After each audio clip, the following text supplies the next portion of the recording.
Hello વિદ્યાર્થી મિત્રો, very good morning to all of you. Shri કન્યા પ્રાથમિક વિદ્યાલય કાલાવડ ઈ લર્નિંગ એપ્લિકેશનમાં આપ સૌનું હાર્દિક સ્વાગત છે. આજે આપણે ભણીશું વિષય વિજ્ઞાન ધોરણ 8 ચેપ્ટર નંબર 10. ચેપ્ટરનું નામ છે તરુણાવસ્થા તરફ સેમિસ્ટર 2. બરાબર. હવે આપણે છે આ ચેપ્ટરની અંદર તરુણાવસ્થા છે એ કોને કહેવામાં આવે છે. બરાબર. ત્યારબાદ તરુણોની અલગ અલગ સ્ટેજની અંદર કઈ કઈ પ્રકારના બદલાવો છે એ તરુણોની અંદર જોવા મળે છે તેના વિશે આપણે અભ્યાસ કરી ગયેલા. રાઈટ. હવે તો આજે આપણે ભણીશું નવો ટોપિક નંબર 10.9. ટોપિકનું નામ છે સ્વાસ્થ્ય એટલે કે હેલ્થ. બરાબર. હવે દરેક વ્યક્તિ છે એ પોતાના સ્વાસ્થ્ય વિશે છે એ ખ્યાલ રાખવો જોઈએ. બરાબર. અને સ્વાસ્થ્યની છે એ દરેક વ્યક્તિએ સંભાળ કરવી જોઈએ. બરાબર. હવે શારીરિક અને માનસિક તંદુરસ્તી છે એને શું કહેવાય, તો કે વ્યક્તિનું સ્વાસ્થ્ય છે એ કહેવામાં આવે છે. હવે આપણે જોઈએ સૌ પ્રથમ તો કે વ્યક્તિની શારીરિક તેમજ માનસિક તંદુરસ્તીને વ્યક્તિનું શું કહેવાય, તો કે સ્વાસ્થ્ય છે એ કહેવામાં આવે છે. બરાબર. સ્વાસ્થ્યની સૌ પ્રથમ આપણે ડેફિનેશન જોઈ લઈએ તો કે વ્યક્તિની શારીરિક તેમજ માનસિક તંદુરસ્તીને વ્યક્તિનું સ્વાસ્થ્ય કહેવાય છે. કોઈ પણ ઉંમરની વ્યક્તિના શરીરને સ્વસ્થ રાખવા માટે તેને શું કરવું જોઈએ, તો કે સંતુલિત આહારની જરૂરિયાત હોય છે. બરાબર. સંતુલિત આહાર એટલે કે બેલેન્સ ડાયટ કે જેની અંદર કાર્બોદિત, પ્રોટીન, ચરબી, વિટામિન્સ અને ખનિજ ક્ષારો આ બધા જ પોષક તત્વો છે એનો સમાવેશ થઈ જાય એને શું કહેવાય, તો કે સંતુલિત આહાર. એટલે કે કોઈ પણ ઉંમરની વ્યક્તિને શું હોય, તો કે શરીરને સ્વસ્થ રાખવા માટે સંતુલિત આહારની જરૂરિયાત હોય છે. ત્યાર પછી જોઈએ કે વ્યક્તિએ પોતાની સ્વચ્છતાનું પણ ધ્યાન રાખવું જોઈએ તેમજ પર્યાપ્ત શારીરિક કસરત પણ કરવી જોઈએ. બરાબર. સ્વસ્થ શરીરની અંદર સ્વસ્થ મન છે એ વાસ કરે છે એ તમે સુવિચાર છે સાંભળેલો જ હશે. એટલા માટે આપણે છે એ પોતાના શરીરની સ્વચ્છતાનું ખાસ ધ્યાન રાખવું જોઈએ.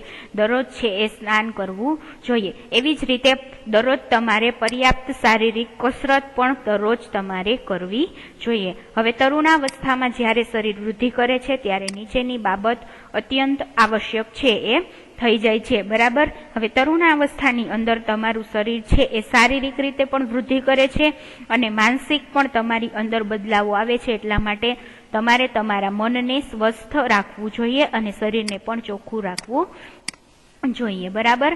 હવે આપણે જોઈએ એની અંદર તો કે તરુણની પોષણ આવશ્યકતાઓ. તો કે તરુણોને કઈ કઈ પ્રકારની પોષણની છે એ આવશ્યકતાઓ છે એ રહેલી છે એનું આપણે એક વખત જોઈ લઈએ. બરાબર. તો કે તરુણાવસ્થા તીવ્ર વૃદ્ધિ તેમજ કઈ, તો કે વિકાસની અવસ્થા છે. આ સેન્ટેન્સ તમને વારે વારે આ ચેપ્ટરની અંદર આપવામાં આવેલું છે કે તરુણાવસ્થા વ્યક્તિની તીવ્ર વૃદ્ધિ અને વિકાસની અવસ્થા છે. આથી તરુણોએ સંતુલિત આહાર લેવો જોઈએ.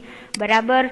સંતુલિત આહાર એટલે કે બેલેન્સ ડાયટ જેની અંદર બધું આવી જાય, પ્રોટીન, ચરબી, વિટામિન્સ, બરાબર, ખનિજ ક્ષારો.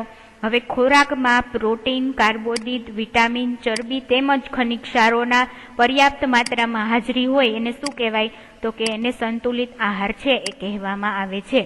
સંતુલિત આહારની ડેફિનેશન 1 માર્ક્સમાં પૂછાય તો તમારે લખવાની. બરાબર. અહીં આપેલી છે, મેં રેડ કલરથી તમને લાઈન કરીને બતાવેલી પણ છે જે તમારે યાદ રાખવાની. ત્યાર પછી જોઈએ એની અંદર આપણે સૌ પ્રથમ જોઈએ તો કે બેલેન્સ ડાયટની અંદર છે એ બધું જેની અંદર પ્રોટીન બધું આવી જાય. બરાબર. તો કે આપણી ગુજરાતી થાળી છે આપણે દરરોજ જે જમીએ એ છે એ બેલેન્સ ડાયટ છે. શા માટે? કારણ કે એની અંદરથી આપણને બધું જ મળી જાય. બરાબર. ત્યાર પછી દૂધ પોતે પણ શું છે, એક સંતુલિત આહાર છે. શા માટે? તો કે દૂધની અંદર છે એ પ્રોટીન, ચરબી, બરાબર, અને બધું આવેલું હોય છે. હવે દૂધની અંદર 2 પ્રકારના પ્રોટીન આવેલા હોય. એક છે એ કેઝિન પ્રોટીન અને બીજું છે એ વે પ્રોટીન. એવી જ રીતે દૂધની અંદર અમુક ટકા ચરબીનો પણ ભાગ છે એ રહેલો હોય છે. રાઈટ. અને એની અંદર લેક્ટોઝ નામની જે શર્કરા આવેલી છે એ શું છે, તો કે એ કાર્બોદિત છે. એટલા માટે દૂધ શું છે, તો કે એક સંતુલિત આહાર છે. કારણ કે દૂધની અંદરથી આપણને 3 ઘટકો છે એ મળે છે. કાર્બોદિત, પ્રોટીન અને ફેટ.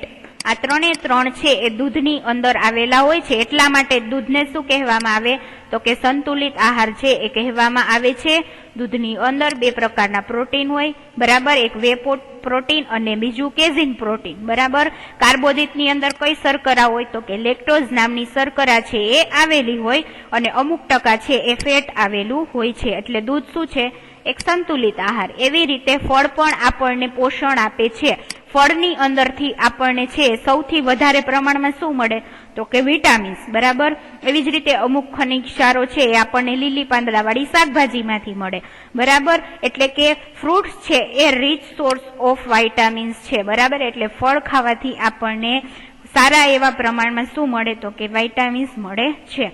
ત્યારબાદ લોહ તત્વ રુધિરનું નિર્માણ કરે છે. લોહ તત્વ એટલે કે આયર્ન, એ શું છે? એક ધાતુ જ છે, બરાબર. એ શું કરે તો કે બ્લડ જે બને, બરાબર, આપણા શરીરની અંદર રુધિર બનવાના નિર્માણમાં આયર્ન છે એ સૌથી અગત્યનો ભાગ છે એ ભજવે છે. કારણ કે હિમોગ્લોબિનના સ્ટ્રક્ચરની અંદર વચ્ચે છે એ આયર્ન છે એ આવેલું હોય અને એની આજુબાજુ બીજી બધી ધાતુઓ છે એ ગોઠવાયેલી હોય, બરાબર. એટલા માટે આયર્ન છે એ રુધિર બનવા માટે સૌથી અગત્યનો ઘટક છે. હવે એ આપણને શેમાં મળે છે તો કે આયર્ન તથા લોહથી ભરપૂર ખોરાક જેવા કે લીલા પાંદડાવાળા શાકભાજી, ગોળ, માંસ, સંતરા, આમળા વગેરે કિશોરો માટે સારા છે. હવે ગોળ છે એની અંદરથી પણ તમને સારા એવા પ્રમાણમાં છે એ આયર્ન મળે છે, બરાબર. લીલા પાંદડાવાળા શાકભાજી એટલે કે ગ્રીન લીફી વેજીટેબલ્સ છે જેની અંદર પાલક, મેથી, કોથમીર એ બધાનો સમાવેશ થાય છે, એમાંથી તમને સારા એવા પ્રમાણમાં આયર્ન મળે છે. ત્યારબાદ ગોળ છે એમાંથી પણ મળે છે, આ બાજુની આકૃતિમાં જોઈ શકો છો. ત્યારબાદ માછલી છે એમાંથી પણ તમને અમુક પ્રમાણમાં આયર્ન છે એ મળે છે અને આંબળા અને સંતરામાંથી પણ તમને અમુક પ્રમાણમાં છે એ આયર્ન છે એ પ્રાપ્ત થાય છે. એટલા માટે ખાસ તમારે બેલેન્સ ડાયટની અંદર છે બધું જ તમારે વિટામિન્સ, કાર્બોદિત, ચરબી, પ્રોટીન એ બધું તમને પ્રોપર પ્રમાણમાં મળે એ માટે તમારે શું કરવાનું તો કે બેલેન્સ ડાયટ છે એ લેવાનું છે. કારણ કે તરુણાવસ્થાની અંદર તમારી વૃદ્ધિ અને વિકાસ સારી રીતે કરવો હોય તો તમારે છે બેલેન્સ ડાયટ લેવું જોઈએ. ત્યાર પછી આપણે નેક્સ્ટ જોઈએ તો કે તમારા બપોરના તથા રાત્રિના ભોજનના ખાદ્ય પદાર્થોની તપાસ કરો. શું તે સંતુલિત પોષક તત્વો છે એની અંદર આવેલા છે કે નહીં, બરાબર. તમારે શું કરવાનું તો કે તમારા બપોરના તથા રાત્રિના ભોજનના ખાદ્ય પદાર્થની તપાસ કરવાની છે અને તમારે જોવાનું કે તમે જે ભોજન લ્યો છો એ સંતુલિત તેમજ પોષકયુક્ત છે. શું તેમાં એવા ખાદ્ય પદાર્થો સામેલ છે જે ઉર્જા પ્રદાન કરે છે તથા શું તેમાં દૂધ, માંસ, ધાન્ય તેમજ કઠોળનો સમાવેશ થાય છે કે જે વૃદ્ધિ માટે પ્રોટીન પ્રદાન કરે છે. શું તેમાં ચરબી તેમજ શર્કરા પણ સામેલ છે જે ઉર્જા પ્રદાન કરે છે. ફળ અને શાકભાજી વિશે શું ખ્યાલ છે જે રક્ષણાત્મક ખોરાક છે, બરાબર. હવે આપણે પોષણયુક્ત ખોરાકની વાત કરી લીધી.